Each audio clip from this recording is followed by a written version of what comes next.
Welcome to Savita University Lecturecast in Anatomy. Topic for discussion is extraocular muscles, in that recti and oblique. Classification of extraocular muscle, it is divided into voluntary and involuntary. Under voluntary we have 4 recti muscle, namely superior, inferior, medial and lateral rectus, 2 oblique muscle, superior and inferior oblique, and LPS called as levator palpebrae superioris muscle.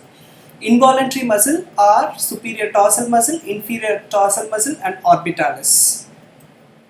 Coming to the recti muscle, they are 4 in number as we discussed earlier: superior, inferior, lateral and medial rectus. They all have a common origin, that is origin from a common tendinous ring of Zinn, which is attached to orbital surface of apex of the orbit.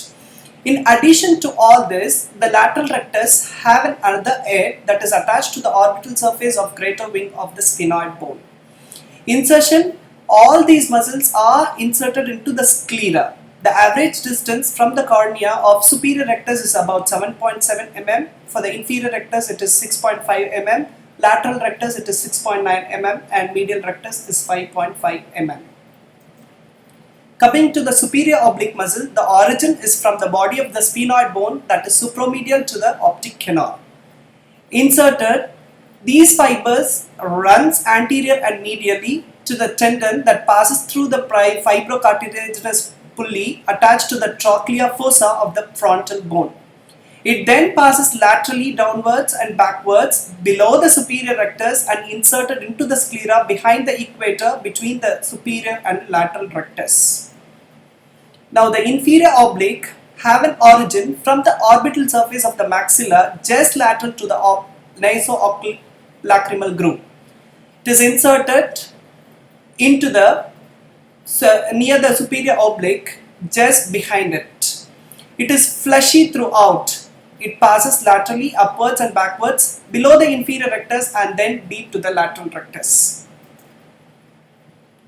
Coming to the nerve supply of these muscles, superior oblique muscle is supplied by trochlear nerve, lateral rectus muscle is supplied by abducens nerve, whereas the other muscles including the LPS, superior rectus, medial rectus, inferior rectus and inferior oblique are supplied by oculomotor nerve, that is third cranial nerve.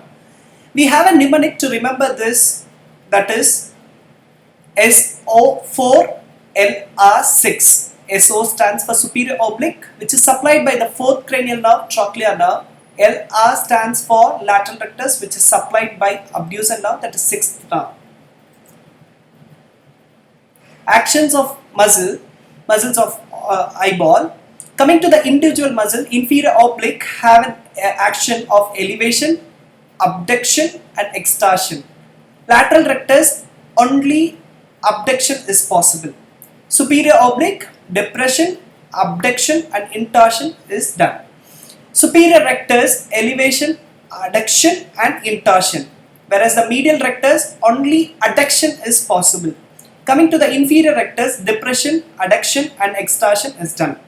All these actions are done on 3 axes. Around the transverse axis, upward rotation, that is elevation, downward rotation, that is depression, and in the vertical axis, medial rotation is adduction and lateral rotation is abduction.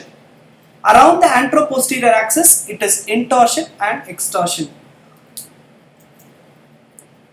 Coming to the action, based on the action, these muscles can be again classified in summary. Medial, superior and inferior recti are concerned with adduction, while the lateral rectus and the 2 oblique produce abduction.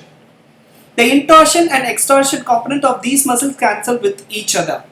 The superior rectus and the inferior oblique produce elevation as the medial and lateral components cancel with each other. The inferior rectus and superior oblique produce depression by cancelling their medial and lateral components. Coming to the applied anatomy, weakness or paralysis of the muscle causes squint, which may be a congenital or paralytic. In the paralytic squint, movements are limited and diplopia is possible, vertigo are present. Head is turned in the direction of the function of paralysis muscle and there is a false orientation of the field of vision. Nystagmus is characterized by involuntary rhythmical oscillatory movements of the eye. This is due to incoordination of the ocular muscle. It may be either vestibular, cerebral, or maybe even congenital. Thank you.